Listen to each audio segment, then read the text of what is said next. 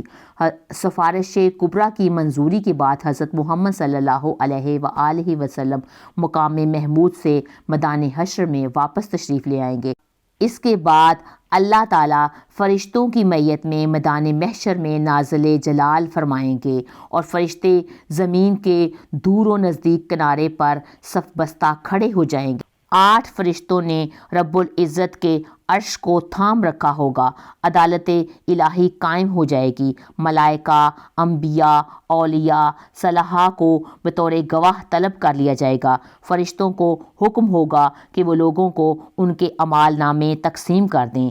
اہل ایمان کو سامنے کی طرف سے دائیں ہاتھ میں اعمال نامہ دیا جائے گا، کفار اور مشرکین کو پشت کی طرف سے بائیں ہاتھ میں اعمال نامہ دیا جائے گا۔ اعمال نامے پر نظر ڈالتے ہی ہر آدمی کے سامنے اس کی ساری زندگی کے واقعات آ جائیں گے، بلے گزرے ماضی کی ساری یادیں اسے تازہ ہو جائیں گی۔ اہل ایمان کے روشن چہرے کچھ اور ہی روشن اور تر و تازہ ہو جائیں گے۔ اہل ایمان خوشی خوشی دوسروں کو اپنا اعمال نامہ دکھائیں گے، کہیں گے، لوگو آؤ میرا اعمال نامہ پڑھو۔ کفار اور مشرکین کے چہروں کی سیاہی میں اور بھی اضافہ ہو جائے گا، ذلت ان کے چہروں پر چھا جائے گی۔ حسرت اور ندامت سے وہ اپنے ہاتھوں کو کپ کپائیں گے اور کہیں گے، کاش مجھے اپنا اعمال نامہ نہ دیا جاتا، کاش مجھے اپنا اعمال نامہ نہ دیا جاتا، کاش میں نہ جانتا کہ میرا حساب کیا ہوگا۔ کفار اور مشرکین بار بار اپنے اعمال نامے کو دیکھیں گے، تب سے کہیں گے کہ یہ کیسا عجیب اور غریب اعمال نامہ ہے جس میں ہر چھوٹا بڑا عمل لکھا ہوا موجود ہے۔ ہائے ہماری کم بختی، یہ اعمال نامہ کیسا ہے؟ کوئی چھوٹے سے چھوٹا یا بڑے سے بڑا عمل ایسا نہیں جو اس میں شامل نہ ہو۔ اعمال ناموں کی تقسیم کے بعد سوال و جواب کا سلسلہ شروع ہوگا۔ اللہ تعالیٰ جس سے چاہے گا بغیر ترجمان کے اسے براہ راست سوال کرے گا۔ سب سے پہلے مشرکوں سے پوچھا جائے گا کہ انہوں نے شرک کیوں کیا۔ مشرکین انکار کر دیں گے، اللہ تعالیٰ کی قسم کھا کر کہیں گے کہ ہم نے کبھی شرک نہیں کیا۔ تو اللہ تعالیٰ کرامن کاتبین کو گواہی کے لیے بلائیں گے جو مشرکوں کے شرک کی گواہی دیں گے، لیکن مشرکین اس سے بھی انکار کر دیں گے۔ شرک سے بھرپور کرامن کاتبین کا تیار کردہ ہوا اعمال نامہ ان کے سامنے پیش کیا جائے گا، مشرکین اس سے بھی انکار کر دیں گے۔ پھر اس دور کے انبیاء، علماء اور اولیاء کو گواہی کے لیے بلایا جائے گا تو وہ ان کے شرک کی گواہی دیں گے، مشرکین اس سے بھی انکار کر دیں گے۔ پھر قبر یا مزار کی وہ جگہ جہاں وہ شرک کیا کرتے تھے گواہی کے لیے لائی جائے گی، وہ بھی مشرکین کے شرک کی گواہی دے گی، لیکن مشرکین اس سے بھی انکار کر دیں گے اور اللہ تعالیٰ سے مخاطب ہو کر کہیں گے، یا اللہ کیا تو نے اپنے بندے کو ظلم سے پناہ نہیں دی؟ اللہ تعالیٰ ارشاد فرمائیں گے، ہاں میں نے بندوں کو ظلم سے پناہ دی ہے۔ مشرکین کہیں گے، آج ہم اپنی ذات کے علاوہ کسی دوسرے کی گواہی کو تسلیم نہیں کریں گے۔ چنانچہ اللہ تعالیٰ ان کی زبانوں پر مہر لگا دیں گے اور ان کے اعضاء کو بولنے کا حکم دیں گے۔ تب مشرکین کے اعضاء گواہی دیں گے کہ ہاں واقعی یہ شرک کرتے تھے، یوں ان پر جہنم واجب کر دی جائے گی۔ تب وہ اپنے اعضاء کو لعن طعن کریں گے کہ ہم تو تمہیں جہنم سے بچانے کے لیے کوشش کر رہے تھے۔ جواب میں ان کے اعضاء کہیں گے کہ جس رب نے تمہیں بولنے کی قوت عطا فرمائی، ہمیں بھی اس نے بولنے کا حکم دیا، ہم کیسے انکار کر سکتے تھے؟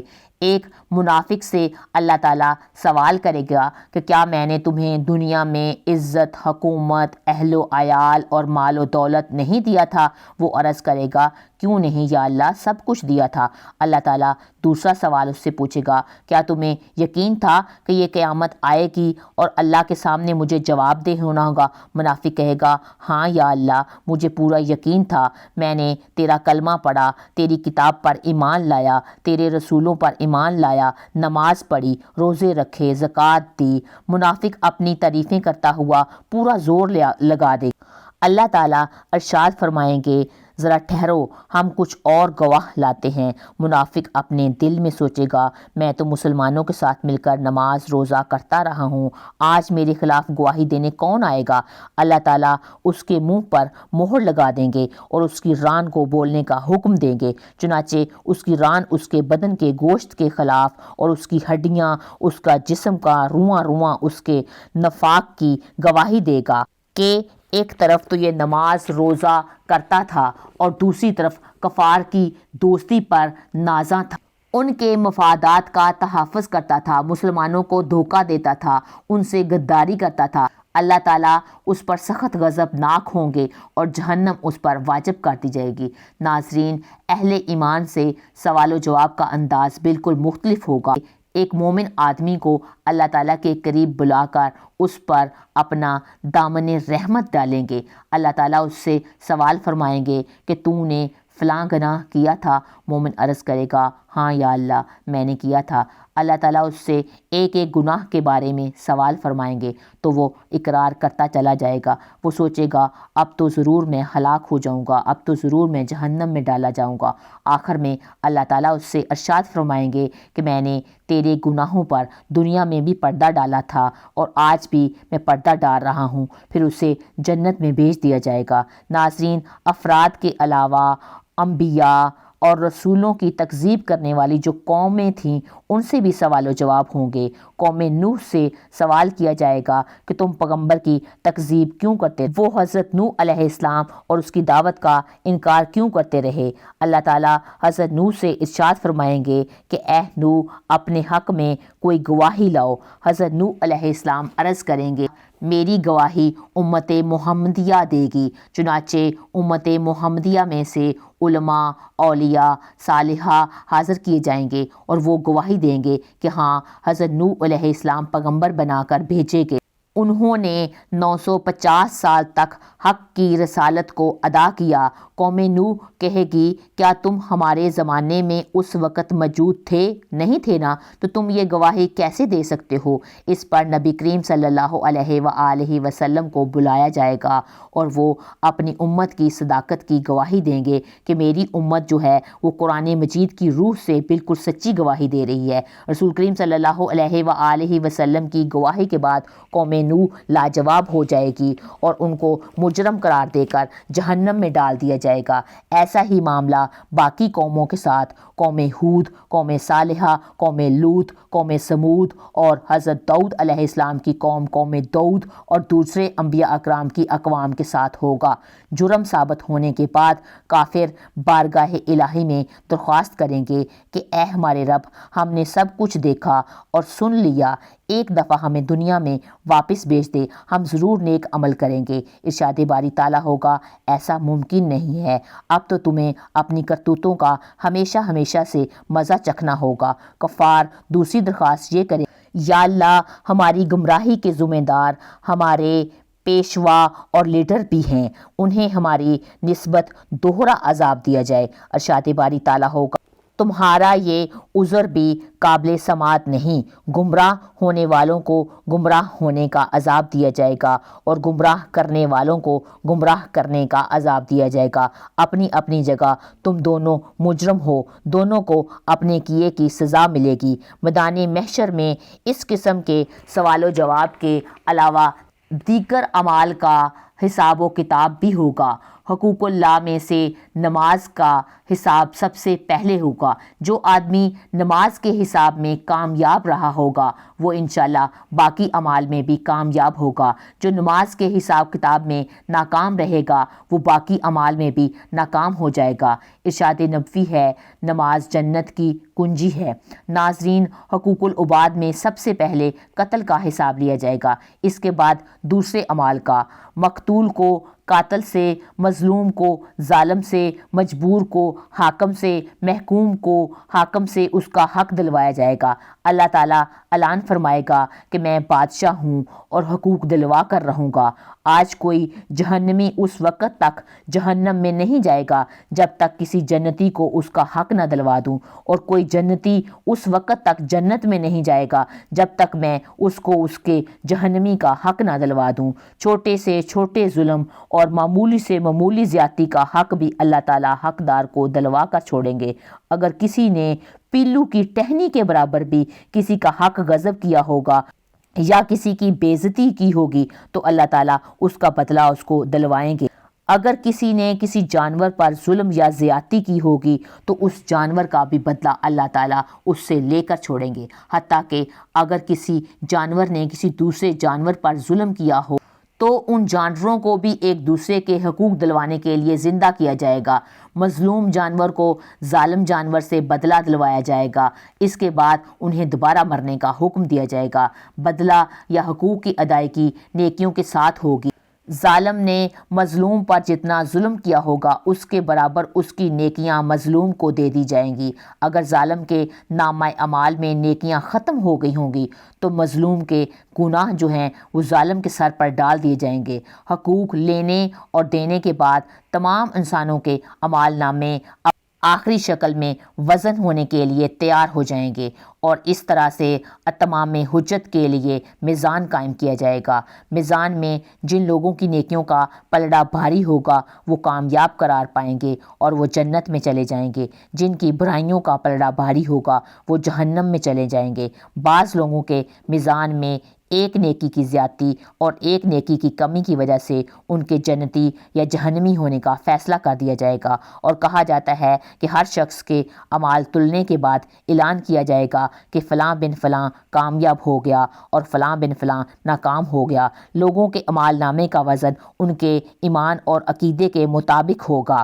کفار اور مشرکین، مرتدین، منافقین کے ڈھیروں نیک اعمال ان کے وزن پر ذرا برابر بھی نہیں ہوں گے، جبکہ مومن کے اعمال نامے پر 99 رجسٹر گناہوں سے بھرے ہوئے ہوں گے۔ اللہ کے سوال و جواب میں وہ اپنے گناہوں کا اعتراف کرے گا اور اللہ تعالیٰ فرمائے گا کہ اس کے اعمال بھی میزان میں تولے جائیں۔ نیکیوں کے پلڑے میں ایک ایسا کاغذ رکھ دیا جائے گا جس میں کلمہ توحید لکھا ہوگا۔ یہی کلمہ توحید اس کے گناہوں کے جو 99 رجسٹر تھے اس پر بھاری پڑ جائے گا، وہ شخص جنت میں چلا جائے گا۔ ناظرین، میزان ان 3 جگہوں میں سے ایک ہے جن کے بارے میں رسول نبی کریم صلی اللہ علیہ وآلہ وسلم نے ارشاد فرمایا تھا کہ وہاں کوئی آدمی کسی دوسرے آدمی کو یاد نہیں کرے گا، نہ ہی اس کی مدد کرے گا، نہ ہی اس کے کام آئے گا۔ اگر کسی آدمی کی ایک نیکی میزان میں کم ہوگی تو سارے میدان محشر میں کوئی بھی ایسا شخص نہیں ہوگا جو اس کو ایک نیکی دینے کے لیے تیار ہوگا۔ ناظرین، سب سے آخری اور مشکل ترین مرحلہ پل صراط کا ہوگا۔ ہر آدمی کو پل صراط سے گزرنا ہوگا اور پل صراط سے گزر کر جنت میں جانا ہوگا۔ پل صراط بال کے برابر باریک اور تلوار کی دھار کی طرح تیز ہوگی، جسے جہنم کے اوپر رکھ دیا جائے گا۔ لوگوں کو اس پر سے گزرنے کا حکم دیا جائے گا۔ گزرنے سے پہلے پورے میدان محشر میں ہر طرف مکمل تاریکی اور اندھیرا چھا جائے گا۔ ہر آدمی کو اس کے عقیدے اور اس کے اعمال کے مطابق پل صراط سے گزرنے کے لیے نور یعنی روشنی دی جائے گی۔ اہل ایمان کو 2 نور کی مشلیں دی جائیں گی اور بعض کو 1 نور کی مشل دی جائے گی۔ بعض لوگوں کو ٹمٹماتا ہوا چراغ کی روشنی دی جائے گی اور بعض کو سب سے کم درجے کے جو لوگ ہوں گے ان کے پاؤں کے انگوٹھے پر روشنی ہوگی۔ اہل ایمان پل صراط سے گزرنے کے لیے اللہ تعالیٰ سے دعا مانگیں گے، اے ہمارے پروردگار، ہمارا نور آخر تک قائم رکھنا، ہمیں بخش دے، اور بے شک تو ہر چیز پر قادر ہے۔ بعض اہل ایمان بجلی کی تیزی کی طرح سے پل صراط سے گزر جائیں گے اور بعض ہوا کی تیزی کی طرح، بعض اہل ایمان تیز گھوڑوں کی رفتار کی طرح اور بعض اونٹوں کی رفتار سے عبور کرتے ہوئے پل صراط سے گزر جائیں گے۔ بعض لوگ دوڑتے ہوئے اور بعض لوگ عام چال سے اور بعض لوگ سست رو ہوں گے اور بعض لوگ گرتے پڑتے ٹھوکریں کھاتے ہوئے زخمی ہوتے ہوئے پل صراط کو عبور کر لیں گے۔ پل صراط کے دونوں جانب کانٹے لگے ہوئے ہوں گے جو اللہ تعالیٰ کے حکم کے مطابق بعض لوگوں کو چلنے میں صرف رکاوٹیں ڈالیں گے۔ بعض لوگ پلسرات کے اوپر سے بار بار گرتے رہیں گے، بعض لوگوں کو صرف زخمی کریں گے اور بعض لوگوں کو کھینچ کر جہنم میں ڈال دیں گے۔ کچھ لوگ چند قدم ہی چلیں گے اور انہیں جہنم میں گرا دیا جائے گا۔ بعض لوگ کچھ فاصلہ طے کریں گے تو وہ جہنم میں گرا دیے جائیں گے۔ بعض لوگ نصف فاصلہ طے کرنے کے بعد گرا دیے جائیں گے۔ کچھ لوگ پلسرات عبور کرنے کے قریب ہوں گے تو وہ گرا دیے جائیں گے۔ انسان کے اعمال صالحہ پلسرات پر نہ صرف نور مہیا کریں گے بلکہ انسان کی حفاظت بھی کریں گے۔ قربانی کے جانور سواری کا کام دیں گے۔ پلسرات سے گزرنے کا منظر اس قدر دردناک ہوگا کہ کسی کی زبان سے کوئی بات نہیں نکلے گی، صرف انبیاء کرام کی زبان سے یہ آواز سنائی دے گی، رب سلم رب سلم، یا اللہ بچا لے، یا اللہ بچا لے۔ پلسرات پر سب سے پہلے نبی کریم حضرت محمد صلی اللہ علیہ وآلہ وسلم اور آپ کی امت عبور کرے گی، پھر باقی انبیاء اور ان کی امتیں عبور کریں گی۔ پلسرات عبور کرنے کے بعد تمام اہل ایمان پلسرات کے آخری حصے کنترا پر روک لیے جائیں گے، اور جن مسلمانوں کے درمیان کوئی غلط فہمی، گلہ شکوہ، غصہ یا ناراضگی ہوگی اسے دور کیا جائے گا۔ جب سارے اہل ایمان مکمل طور پر پاک صاف ہو جائیں گے تب انہیں جنت میں داخل ہونے کی اجازت دی جائے گی۔ رسول نبی کریم صلی اللہ علیہ وآلہ وسلم جنت کے دروازے پر تشریف لائیں گے۔ دروازہ کھولا جائے گا تو آپ صلی اللہ علیہ وآلہ وسلم اپنی امت سمیت جنت میں قدم رنجہ فرمائیں گے۔ جنت میں داخل ہونے کے بعد آپ صلی اللہ علیہ وآلہ وسلم کو اپنی امت کی فکر لاحق ہوگی۔ نبی کریم صلی اللہ علیہ وآلہ وسلم اپنی امت کا حال دریافت فرمائیں گے۔ جب آپ کو معلوم ہوگا کہ بے شمار امتی ابھی جہنم میں ہیں تو آپ اللہ تعالیٰ کے ہاں سجدہ ریز ہو جائیں گے اور اللہ تعالیٰ کی حمد و ثنا کر کے شفاعت کی اجازت طلب کریں گے۔ طویل مدت سجدے گزرنے کے بعد آپ کو حکم ہوگا کہ اے محمد، جاؤ اپنی امت میں سے جن کے دل میں جوں کے دانے کے برابر بھی ایمان ہے انہیں جہنم سے نکال کر جنت میں داخل کر دو۔ پھر رسول نبی کریم صلی اللہ علیہ وآلہ وسلم فرشتوں کو لے کر اپنی امت کے برگزیدہ افراد کے ساتھ جہنم کے کنارے تک جائیں گے اور فرمائیں گے کہ اپنے اپنے عزیز و اقارب اور اپنی اپنی جان پہچان کے افراد کی نشانی بتاؤ تاکہ فرشتے انہیں نکال لائیں۔ چنانچہ ایسے افراد جن کے دل میں جوں کے دانے کے برابر بھی ایمان ہوگا انہیں جہنم سے نکال کر جنت میں داخل کر دیا جائے گا۔ اس وقت رسول نبی کریم صلی اللہ علیہ وآلہ وسلم کی امت اہل جنت کا 1/4 حصہ ہوگی۔ آپ صلی اللہ علیہ وآلہ وسلم کی سفارش دیکھ کر دیگر انبیاء کرام بھی اپنی اپنی امتوں کی سفارش کرنے لگیں گے۔ امت محمدیہ کے شہداء، اولیاء، علماء اور صلحاء کو بھی شفاعت کی اجازت دی جائے گی۔ وہ بھی اپنے اپنے عزیز و اقارب اور جان پہچان کے لوگوں کو پہچان کر کے ان لوگوں کی سفارش کر کے انہیں جہنم سے نکلوا کر جنت میں لے جائیں گے۔ رسول نبی کریم صلی اللہ علیہ وآلہ وسلم جنت میں واپس پہنچ کر پھر اپنی امت کے بارے میں سوال کریں گے، اب میری امت کے کتنے لوگ جہنم میں ابھی باقی ہیں؟ تو آپ کو بتایا جائے گا ابھی تو ہزاروں کی تعداد میں لوگ جہنم میں موجود ہیں۔ رسول صلی اللہ علیہ وآلہ وسلم پھر سفارش کے لیے سجدے میں گر پڑیں گے۔ پھر جب آپ کو شفاعت ملے گی تو آپ صلی اللہ علیہ وآلہ وسلم اپنی امت کے وہ افراد جن کے دل میں چونٹی یا رائی کے دانے کے برابر بھی ایمان ہے انہیں نکلوا لائیں گے۔ پھر آپ سب صحابہ کو، امت کے علماء، اولیاء اور صلحاء کو ساتھ لے کر جہنم کے کنارے پر پہنچیں گے اور جن کے دل میں رائی کے برابر بھی ایمان ہوگا انہیں جہنم سے نکال کر جنت میں لے جائیں گے۔ جب آپ جنت میں آئیں گے اور تو آپ کو پوچھا جائے گا کہ جنت میں کتنے اب لوگ ہیں۔ جب آپ کی امت اہل جنت کی 1/3 ہو جائے گی تو نبی کریم صلی اللہ علیہ وآلہ وسلم پھر استفسار فرمائیں گے اور میری امت کے کتنے افراد جو ہیں وہ جہنم میں موجود ہیں؟ آپ کو بتایا جائے گا ابھی تو ہزاروں کی تعداد میں جہنم میں ہیں۔ تو نبی کریم صلی اللہ علیہ وآلہ وسلم پھر شفاعت کے لیے سجدے میں گر جائیں گے اور اللہ تعالیٰ کی حمد و ثنا کریں گے۔ پھر جب آپ کو اذن شفاعت ملے گا تو جن کے دل میں چونٹی یا رائی کے دانے کے برابر بھی ایمان ہوگا ان کو بھی آپ جہنم سے نکلوا لائیں گے۔ اذن شفاعت ملنے کے بعد پھر آپ فرشتوں کے ساتھ اپنی امت کے اولیاء، علماء، فضلاء اور صلحاء کے ساتھ جہنم کے کنارے پر جائیں گے اور امت کے ان افراد کو جہنم سے نکلوا لائیں گے جن کے دل میں رائی کے دانے سے کم درجے کا بھی ایمان ہوگا۔ تب آپ صلی اللہ علیہ وآلہ وسلم کی امت اہل جنت کا نصف تعداد کے حصے کے برابر ہو جائے گی۔ چوتھی مرتبہ پھر آپ صلی اللہ علیہ وآلہ وسلم ان لوگوں کے لیے اذن شفاعت طلب کریں گے جنہوں نے ساری زندگی میں ایک بار صرف لا الہ الا اللہ پڑھا ہو۔ اللہ تعالیٰ ارشاد فرمائے گا کہ میری عزت، میری عظمت، میری جلال اور میری کبریائی کی قسم، میں نے لا الہ الا اللہ کہنے والوں میں سے خود جو لوگ ہیں ان کو جہنم سے نکال کر لاؤں گا۔ آخر میں اللہ تعالیٰ خود ان لوگوں کو جہنم سے نکال کر جنت میں داخل فرمائیں گے جنہوں نے لا الہ الا اللہ کہا ہوگا۔ جنتی لوگ اس آخری گروہ کو رحمان کے آزاد کردہ گروہ کہہ کر پکاریں گے۔ شفاعت کا جب سلسلہ مکمل ہو جائے گا تو آخر میں تمام اہل جنت کو جنت میں داخل کر دیا جائے گا اور تب اہل جنت کو اپنی اولاد اور عزیز و اقارب سے ملنے کی تجسس پیدا ہوگی اور وہ ان سے ملنے اور انہیں دیکھنے کی خواہش کا اظہار کریں گے۔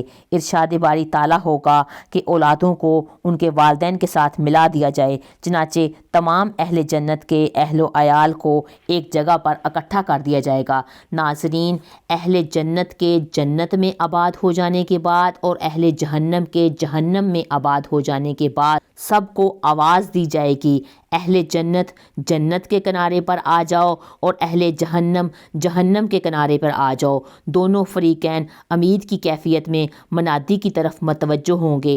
ایک سفید مینڈا ہوگا جس کے بارے میں اہل جنت اور اہل جہنم سے پوچھا جائے گا، کیا تم اسے پہچانتے ہو؟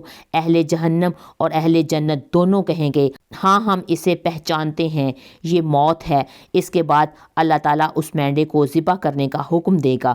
مینڈے کو ذبح کرنے کے بعد اعلان کیا جائے گا، اے جنت والو، تمہارے لیے ہمیشہ ہمیشہ کے لیے جنت ہے اور تمہیں کبھی موت نہیں آئے گی، اور اے جہنم والو، تمہارے لیے ہمیشہ ہمیشہ سے یہ جہنم ہے اور تمہیں کبھی موت نہیں آئے گی۔ یہ سن کر جنتی لوگ اس قدر خوش ہو جائیں گے کہ اگر خوشی سے مرنا ممکن ہوتا تو جنتی لوگ خوشی سے مر جاتے، اور جہنمی لوگ یہ اعلان سن کر اس قدر غم زدہ ہو جائیں گے کہ اگر غم زدہ ہونے سے بندہ مر جائے تو جہنمی اس سے مر جاتے۔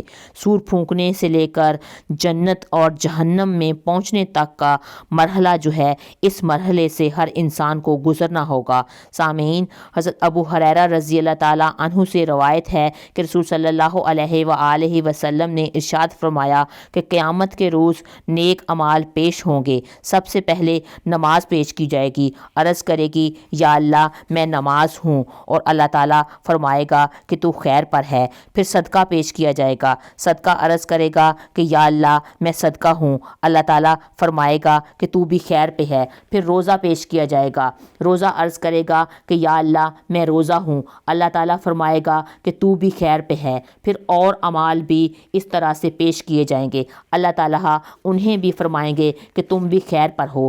پھر سلام پیش کیا جائے گا اور عرض کیا جائے گا کہ یا اللہ آپ اسلام ہیں اور میں اسلام ہوں، اللہ تعالیٰ فرمائیں گے کہ تو بھی خیر پر ہے، تیری وجہ سے آج میں کرفت کروں گا اور تیری وجہ سے میں آج عطا کروں گا۔ حضرت نواز بن سبان رضی اللہ تعالیٰ عنہ سے روایت ہے کہ میں نے رسول صلی اللہ علیہ وآلہ وسلم کو یہ فرماتے ہوئے سنا ہے کہ قرآن کریم اور ان حضرات کو جو اس پر عمل کرتے ہیں قیامت کے دن پیش کیا جائے گا۔ سورہ بقرہ اور سورہ آل عمران دو سیاہ بادلوں یا سائبانوں کی طرح ان کے آگے آگے چل رہی ہوں گی، اور ان دونوں کے درمیان میں ایک کرن ہوگی، یا اس طرح کہ وہ صف در صف پرندوں کی دو ٹولیاں ہوں گی جو اپنے پڑھنے والے اور عمل کرنے والے کے حق میں سفارش کر رہی ہوں گی۔ حضرت ابو ہریرہ رضی اللہ تعالیٰ عنہ سے روایت ہے کہ آپ صلی اللہ علیہ وآلہ وسلم نے ارشاد فرمایا کہ جب صاحب قرآن کی قبر کو کھولا جائے گا تو اسے قرآن دبلے پتلے آدمی کی شکل میں ملے گا اور استفسار کرے گا، کیا تو مجھے جانتا ہے؟ صاحب قرآن کہے گا، میں نہیں جانتا ہوں۔ قرآن مجید کہے گا کہ میں وہ ہوں جس نے گرمیوں کی دھوپ میں تجھے پیاسا رکھا، راتوں کو تجھے بیدار رکھا۔ ہر تاجر کو تجارت کے بعد منافع ملتا ہے، میں تیری تجارت کا منافع ہوں۔ پھر صاحب قرآن کے دائیں ہاتھ میں سورۃ ملک دے دی جائے گی اور وقار کا اس کو تاج اس کے سر پر رکھا جائے گا، اور اس کے والدین کو 2 پوشاکیں پہنائی جائیں گی۔ ساری دنیا جن کے بدن ابھی ننگے ہوں گے وہ صاحب قرآن کے ان والدین سے پوچھیں گے، ساری دنیا جن کا بدل نہیں بن سکتی، صاحب قرآن کے والدین پوچھیں گے کہ ہمیں یہ پوشاکیں کیوں پہنائی جا رہی ہیں؟ انہیں جواب دیا جائے گا، اس لیے کہ تمہارے بیٹے نے قرآن پاک کو یاد کیا ہے۔ حضرت ابو امامہ سے روایت ہے کہ سرکار مدینہ صلی اللہ علیہ وآلہ وسلم نے ارشاد فرمایا، جس شخص نے قرآن پاک کی کوئی ایک آیت سیکھی تو وہ قیامت کے دن اسے ملے گی، اس کے چہرے پر دمک رہی ہوگی۔ حضرت ابو موسیٰ رضی اللہ تعالیٰ عنہ سے روایت ہے کہ نبی کریم صلی اللہ علیہ وآلہ وسلم نے ارشاد فرمایا کہ قیامت کے دن ایام کو ان کی شکلوں میں مبعوث کر دیا جائے گا۔ جمعے کے دن کو خوب چمکنے والا بنایا جائے گا۔ جمعے کے دن عبادت کا اہتمام کرنے والے جو حضرات ہوں گے ان کو جمعے نے اپنے ایسے جلوے میں لیا ہوا ہوگا جیسے دلہن کو اس کے خاوند کے پاس پیش کیا جاتا ہے۔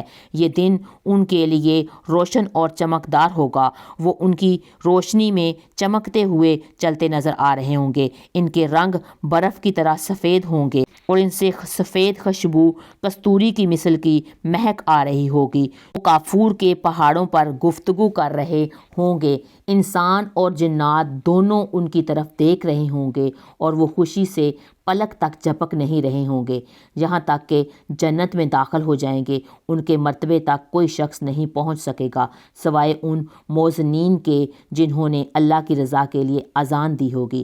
حضرت زید بن اسلم رضی اللہ تعالیٰ عنہ سے روایت ہے کہ مجھے یہ بات پہنچی ہے کہ قیامت کے دن مومن کے سامنے اس کے نیک عمل جو ہیں وہ نہایت حسین صورت میں پیش کیے جائیں گے، ایسی حسین صورت اور لباس میں ہوں گے کہ جس کو اللہ تعالیٰ نے سب سے زیادہ حسین بنایا ہے۔ اس کی خوشبو نہایت پاکیزہ ہوگی۔ عمل صالحہ نیک آدمی کے پہلو میں بیٹھے گا، جب بھی نیک آدمی گھبرائے گا تو وہ اس کو تسلی دے گا، اگر خوف زدہ ہوگا تو اس کے خوف کو دور کرے گا۔ یہ نیک شخص عمل صالحہ سے کہے گا کہ اللہ تعالیٰ تجھے جزائے خیر دے، تم کتنے اچھے ہو، کون ہو تم؟ تو وہ آگے سے کہے گا کہ تم مجھے نہیں جانتے ہو، قبر میں بھی میں تمہارے ساتھ تھا، دنیا میں بھی تمہارا میں نیک عمل تھا، اللہ کی قسم تیرا نیک عمل اچھا تھا اور اس لیے تو نے مجھے بھی پاکیزہ دیکھا ہے، آ مجھ پر سوار ہو جا، میں بھی دنیا میں عرصہ دراز تک تم پر سوار رہا ہوں۔ پھر یہ عمل کہے گا، یا اللہ، ہر عمل کرنے والے اپنے عمل کے نتیجے کو پہنچ جائے گا۔ اگر تاجر اور کاریگر بھی اپنی تجارت حاصل کرنے کے بعد سوائے میرے ساتھی کے اس نے خود کو مجھ میں مشغول رکھا، اللہ اس سے پوچھے گا کہ اب تیرا مطالبہ کیا ہے؟ وہ عرض کرے گا، اے اللہ، مغفرت اور رحمت فرما دیجئے۔ اللہ تعالیٰ فرمائیں گے کہ میں نے اسے بخش دیا ہے۔ پھر اس پر کرامت کی پوشاک پہنائی جائے گی، اس پر وقار کا تاج سجایا جائے گا اور جس میں ایک ایسا موتی ہوگا جو 2 دن کی مسافت سے دور سے چمکتا ہوا نظر آئے گا۔ پھر وہ عمل کہے گا کہ یا اللہ، اس نے اپنے والدین کی طرف سے بھی نیک عمل کیے تھے، اور ہر مزدور اور ہر تاجر جو ہے وہ اپنے منافع میں سے اپنے والدین کو شریک کرتا ہے، والدین کو بھی وہ انعامات ملیں گے جو صاحب نیک عمل کو ملے تھے۔ کہ دوسری طرف کافر کے عمل بدترین شکل میں اور بدبودار اور بدصورت شکل میں تبدیل ہو کر اس کے پیروں میں بیٹھ جائیں گے۔ جب بھی کافر کوئی بات، کوئی چیز خوفزدہ اس کو کرے گی تو وہ اس کے خوف میں اور اضافہ کر دیں گے، جب اس سے گھبراہٹ ہوگی تو وہ اس کی گھبراہٹ میں مزید اس کو مبتلا کر دیں گے۔ کافر اسے کہے گا کہ تو کون سا برا ساتھی ہے، تو کون ہے؟ تو وہ اسے کہے گا، کیا تم مجھے نہیں جانتے؟ تو کافر کہے گا، نہیں، میں تو نہیں جانتا۔ وہ کہے گا کہ میں تیرا برا عمل ہوں، تیرا برا عمل تھا اس لیے تو نے مجھے بد شکل میں دیکھا، اور تیرا عمل بدبودار تھا اس لیے تو نے مجھے بدبودار دیکھا۔ اپنا سر نیچے کر، میں تم پر سوار ہو جاؤں گا۔ دنیا میں عرصہ دراز تک تو مجھ پر سوار رہا ہے۔ حضرت بلال رضی اللہ تعالیٰ عنہ سے مروی ہے کہ رسول صلی اللہ علیہ وآلہ وسلم نے ارشاد فرمایا، نیکی اور گناہ لوگوں کے لیے قیامت کے دن کھڑے ہوں گے۔ نیک لوگ آدمی جو ہوں گے ان سے مل کر اسے کھینچ کر وہ اس کو جنت میں لے جائیں گے۔ جو نیکی مطلب ہوگی وہ نیک آدمی کو کھینچ کر جنت میں لے جائے گی، اور جو گناہ ہوگا وہ گناہ گار آدمی سے مل کر اسے کھینچ کر جہنم میں لے جائے گا۔ حضرت عبداللہ بن عباس رضی اللہ تعالیٰ عنہ سے روایت ہے کہ قیامت کے دن دنیا کو سفید اور سیاہ بالوں والی ایک بڑھیا کی شکل میں پیش کیا جائے گا۔ اس کے نکیلے دانت باہر نکلے ہوئے ہوں گے۔ دنیا مخلوق کے سامنے جب اس کو پیش کیا جائے گا تو مخلوق سے پوچھا جائے گا کہ کیا تم اسے پہچانتے ہو؟ وہ کہیں گے کہ ہم اسے نہیں پہچانتے ہیں، اللہ کی پناہ بلکہ اس سے ہم چاہتے ہیں۔ انہیں کہا جائے گا کہ یہ دنیا ہے، اسی کے سبب تو نے ایک دوسرے پر فخر کیا، اسی کے سبب تم نے قطع تعلقی کی، بغض رکھا، دھوکہ دیا۔ پھر فرمایا جائے گا کہ دنیا کو جہنم میں ڈال دیا جائے، اور وہ پکار اٹھے گی، اے اللہ تعالیٰ میرے پیروکار اور جو طلبگار ہیں وہ کہاں ہیں؟ اللہ تعالیٰ حکم دیں گے کہ اس کے پیروکار اور جو طلبگار ہیں ان کو بھی اس کے ساتھ جہنم میں پھینک دیا جائے۔ حضرت جابر بن عبداللہ رضی اللہ تعالیٰ عنہ سے روایت ہے کہ حضرت محمد صلی اللہ علیہ وآلہ وسلم نے فرمایا کہ قیامت کا دن جب ہوگا تو کعبہ کو میری قبر کے ساتھ ملا دیا جائے گا۔ وہ کہے گا السلام علیکہ، اور میں آگے سے کہوں گا وعلیکم السلام یا بیت اللہ۔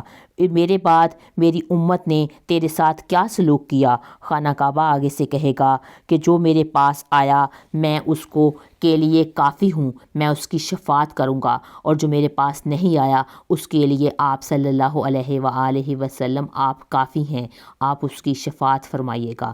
ابن عمر رضی اللہ تعالیٰ عنہ سے روایت ہے کہ حضرت محمد صلی اللہ علیہ وآلہ وسلم نے ارشاد فرمایا کہ قیامت کے دن حجر اسود جو ہے ابو قباس پہاڑ سے بھی بڑے وجود میں آئے گا، اور اس کی ایک زبان ہوگی، دو ہونٹ ہوں گے۔ حضرت عبداللہ بن عباس رضی اللہ تعالیٰ عنہ سے بھی روایت ہے کہ حضرت محمد صلی اللہ علیہ وآلہ وسلم نے ارشاد فرمایا، حجر اسود جنت کے یاقوتوں میں سے ایک سفید یاقوت تھا، اسے مشرکین کے گناہوں نے اسے سیاہ کر دیا۔ قیامت کے دن اسے احد پہاڑ سے کے برابر سے بھی بڑا پیش کیا جائے گا۔ دنیا کے ہر اس شخص کے متعلق گواہی دے گا جس نے اس کو سلام کیا یا اس کا بوسہ لیا ہوگا۔ حضرت عبد الرحمن بن عوف رضی اللہ تعالیٰ عنہ سے روایت ہے کہ حضرت محمد صلی اللہ علیہ وآلہ وسلم نے ارشاد فرمایا کہ 3 چیزیں قیامت کے دن عرش الہی کے نیچے ہوں گی۔ قرآن پاک بھی لوگوں کے ساتھ جھگڑا کر رہا ہوگا، امانت بھی اور صلہ رحمی بھی۔ یہ صلہ رحمی پکار رہی ہوگی، سن لو جو صلہ رحمی کرتے ہیں، اللہ تعالیٰ اس سے تعلق جوڑ لے گا جو قطع رحمی کرتا ہے۔ صلہ رحمی بھی، یہ صلہ رحمی پکار رہی ہوگی، سن لو جو صلہ رحمی کرتا ہے، اللہ تعالیٰ اس سے اپنا تعلق جوڑ لے گا، اور جو شخص قطع رحمی کرتا ہے اللہ تعالیٰ اس سے اپنا تعلق توڑ لے گا۔ حضرت عائشہ صدیقہ رضی اللہ تعالیٰ عنہا سے روایت ہے کہ رسول صلی اللہ علیہ وآلہ وسلم نے ارشاد فرمایا، قربانی کے دن انسان کا کوئی عمل بھی اللہ تعالیٰ کے نزدیک خون بہانے یعنی قربانی سے افضل نہیں ہے۔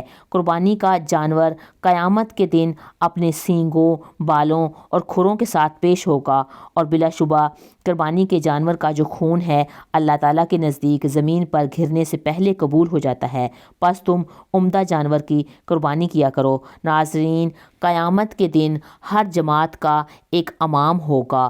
حضرت ابن عمر رضی اللہ تعالیٰ عنہ سے روایت ہے کہ نبی کریم صلی اللہ علیہ وآلہ وسلم نے ارشاد فرمایا، اللہ تعالیٰ کے نزدیک سب سے پسندیدہ لوگ جو ہیں وہ غربا ہوں گے۔ عرض کیا، غربا کون لوگ ہیں؟ ارشاد فرمایا گیا کہ وہ لوگ جو اپنے دین کو بچاتے پھر رہے ہوں گے۔ یہ حضرات قیامت کے دن حضرت عیسیٰ کے ساتھ جمع ہو جائیں گے۔ حضرت ابی یوم رضی اللہ تعالیٰ عنہ سے روایت ہے کہ رسول صلی اللہ علیہ وآلہ وسلم نے ارشاد فرمایا کہ حضرت معاذ بن جبل رضی اللہ تعالیٰ عنہ قیامت کے دن علماء سے ایک درجہ آگے ہوں گے، اور علامہ جلال الدین سواتی رضی اللہ تعالیٰ عنہ فرماتے ہیں کہ قیامت کے دن حضرت معاذ بن جبل علماء اکرام کے امام بن کر آئیں گے اور علماء ان کے پیچھے پیچھے ہوں گے۔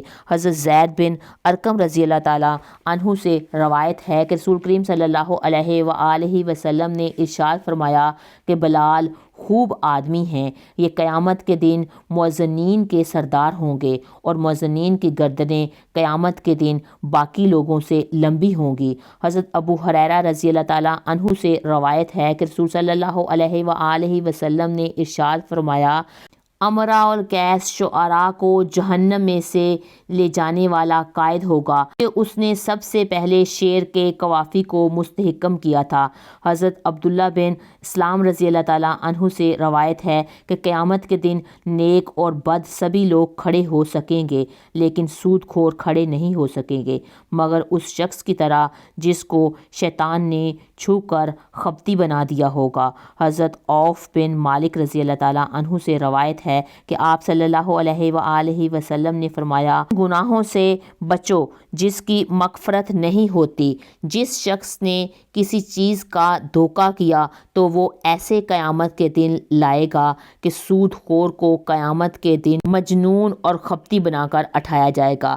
حضرت ابو ہریرہ رضی اللہ تعالیٰ عنہ سے روایت ہے کہ رسول صلی اللہ علیہ وآلہ وسلم نے ارشاد فرمایا اللہ تعالیٰ قیامت کے دن ایک قوم کو اس کی قبروں سے نکالے گا اور ان کے منہ سے آگ کے شعلے نکل رہے ہوں گے۔ عرض کیا گیا کہ یا رسول اللہ یہ کون لوگ ہوں گے؟ تو آپ صلی اللہ علیہ وآلہ وسلم نے ارشاد فرمایا کہ تم نے نہیں سنا کہ اللہ تعالیٰ نے ارشاد فرمایا کہ جو لوگ یتیموں کا ناحق مال کھاتے ہیں وہ لوگ اپنے پیٹوں میں آگ بھرتے ہیں۔ حضرت سعد بن عبادہ رضی اللہ تعالیٰ عنہ سے روایت ہے کہ رسول صلی اللہ علیہ وآلہ وسلم نے ارشاد فرمایا جس شخص نے بھی قرآن پاک کو سیکھا اور پھر اس کو بھلا دیا وہ اللہ تعالیٰ کے سامنے اس حالت میں پیش ہوگا کہ اس کو کوڑ کا مرض لاحق ہوگا۔ حضرت ابو درداء رضی اللہ تعالیٰ عنہ سے روایت ہے کہ رسول صلی اللہ علیہ وآلہ وسلم نے ارشاد فرمایا کہ جو شخص اللہ تعالیٰ سے اس حالت میں ملا کہ وہ بیک کر کے توڑ دیا کرتا تھا تو وہ اللہ تعالیٰ کو اس حالت میں ملے گا کہ اسے کوڑ کی بیماری لاحق ہوگی۔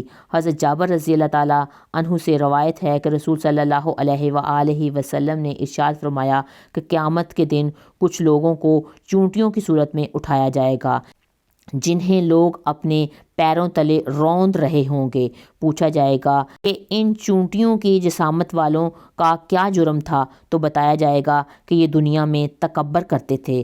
حضرت ابن مسعود رضی اللہ تعالیٰ عنہ سے روایت ہے کہ رسول صلی اللہ علیہ وآلہ وسلم نے ارشاد فرمایا کہ جو شخص اس حالت میں سوال کرے گا کہ اس کے پاس اتنا مال موجود ہے کہ اس کی ضرورت پوری ہو سکتی ہے تو وہ قیامت کے دن اس حالت میں آئے گا کہ اس کے چہرے کو عیب دار اور خراش دار ہوگا۔ حضرت ابن عباس رضی اللہ تعالیٰ عنہ سے روایت ہے کہ رسول صلی اللہ علیہ وآلہ وسلم نے ارشاد فرمایا کہ جس نے فاقے میں مبتلا ہوا اور بغیر اور اہل خانہ کی کفالت کی عدم طاقت کیے بغیر دست سوال دراز کیا تو وہ قیامت کے دن اس حال میں آئے گا کہ اس کے چہرے پر گوشت نہیں ہوگا۔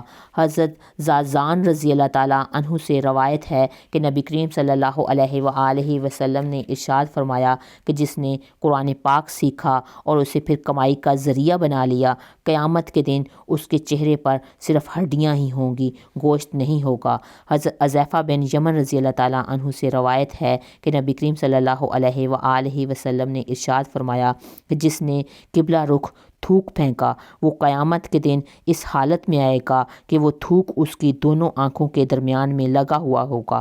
حضرت ابو ہریرہ رضی اللہ تعالیٰ عنہ سے روایت ہے کہ رسول صلی اللہ علیہ وآلہ وسلم نے ارشاد فرمایا جس کی 2 بیویاں ہوں گی اور وہ ان میں عدل و انصاف نہ کرتا ہوگا تو قیامت کے دن اس حالت میں ہوگا کہ اس کی ایک جانب جھکی ہوئی ہوگی، ایک اور روایت میں ہے کہ بلکہ اس کی ایک جانب گری ہوئی ہوگی۔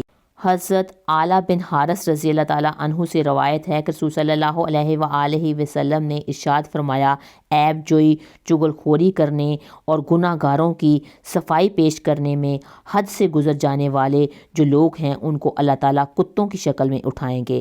حضرت عائشہ صدیقہ رضی اللہ تعالیٰ عنہا سے روایت ہے کہ رسول صلی اللہ علیہ وآلہ وسلم نے ارشاد فرمایا کہ جس شخص نے ایک بالشت برابر بھی کسی کی زمین کو غصب کیا تو قیامت کے دن اسے 7 زمینوں کا طوق پہنایا جائے گا۔ حضرت حاکم بن حارث اسلمی رضی اللہ تعالیٰ عنہ سے روایت ہے کہ جس نے مسلمانوں کے رستے میں ایک بالشت برابر بھی قبضہ کیا تو وہ قیامت کے دن اس طرح لائے جائیں گے کہ اسے 7 زمینوں کا وزن اس نے اٹھایا ہوا ہوگا۔ حضرت ابو موسیٰ اشعری رضی اللہ تعالیٰ عنہ سے روایت ہے کہ رسول صلی اللہ علیہ وآلہ وسلم نے ارشاد فرمایا کہ سب سے بڑی خیانت اللہ تعالیٰ کے نزدیک ایک گز زمین کی خیانت ہے۔ تم لوگوں کے گھروں کے پاس یا تم لوگوں کے جو پڑوسی دیکھنے میں آتے ہیں یا ایک دوسروں کے حق میں جب ایک گھر بنتا ہے تو دوسرے گھر کو جو ہے وہ ایک گز زمین اگر کسی کی خیانت کر لے اور اس پر وہ قابض ہو جائے تو اللہ تعالیٰ قیامت کے دن اسے 7 زمینوں کا طوق پہنائے گا۔ حضرت ابو حمید سعدی رضی اللہ تعالیٰ عنہ سے روایت ہے کہ نبی کریم صلی اللہ علیہ وآلہ وسلم نے قبیلہ ازاد کے ایک جوان کو صدقے کی وصولی کے لیے مقرر کیا۔ جب وہ واپس آئے تو کہنے لگے، یہ مال آپ کا ہے اور یہ مجھے ہدیہ دیا گیا ہے۔ یہ سن کر نبی کریم صلی اللہ علیہ وآلہ وسلم کھڑے ہوئے اور اللہ تعالیٰ کی حمد و ثنا بیان کی، پھر فرمایا کہ اگر میں تم میں سے ایک شخص کو ایسے کام کی ذمہ داری سپرد کرتا ہوں جس کی ذمہ داری اللہ نے مجھے سونپی ہے تو وہ واپس آ کر کہتا ہے کہ یہ آپ کا ہے اور یہ مجھے ہدیہ کیا گیا ہے، اگر وہ سچا ہے تو وہ اپنے والدین کے گھر کیوں نہیں بیٹھ جاتا اور ان کے پاس وہ ہدیہ خود بخود آ جاتا ہے۔ اللہ کی قسم تم میں سے کوئی بھی شخص کوئی بھی چیز ناحق نہ لے ورنہ اللہ تعالیٰ کے روبرو پیش تو اس نے اونٹ کو اٹھا رکھا ہو جو بلبلا رہا ہو، یا بیل کو اٹھا رکھا ہو جو ڈکار رہا ہو، یا بکری اٹھا رکھی ہو جو ممیار رہی ہو۔ حضرت ابو ہریرہ رضی اللہ تعالیٰ عنہ اور حضرت سعد بن عبادہ رضی اللہ تعالیٰ عنہ دونوں سے روایت ہے کہ نبی کریم صلی اللہ علیہ وآلہ وسلم نے ارشاد فرمایا، جو شخص 10 افراد کا بھی امیر ہو اسے بھی قیامت کے دن ہتھ کڑی لگا کر پیش کیا جائے گا، اس ہتھ کڑی سے سوائے اس کے عدل و انصاف کے کوئی چیز اسے چھوڑ نہیں سکے گی۔ عبداللہ ابن عباس سے روایت ہے کہ نبی کریم صلی اللہ علیہ وآلہ وسلم نے ارشاد فرمایا کہ جس عالم سے کسی مسئلے کے متعلق پوچھا جائے اور اس نے وہ مسئلہ چھپا لیا بلکہ اس کو پتہ ہو تو قیامت کے دن اسے آگ کی لگام ڈالی جائے گی۔ اللہ رب العزت سے دعا ہے کہ اللہ ہمیں نیک عمل کرنے کی توفیق عطا فرمائے۔ اتنی انفارمیٹیو ویڈیو دیکھنے کے بعد آپ اپنا کمنٹ کر کے اپنی رائے کا اظہار ضرور کیا کریں کہ آپ کو ویڈیو کیسی لگی یا آپ کس ٹائپ کی ویڈیو دیکھنا چاہتے ہیں۔ اگر آپ کو میری ویڈیو اچھی لگی ہے تو میری ویڈیو کو لائک کریں، میرے چینل ماہین اسلامک وائس کو سبسکرائب کریں۔ فی امان اللہ۔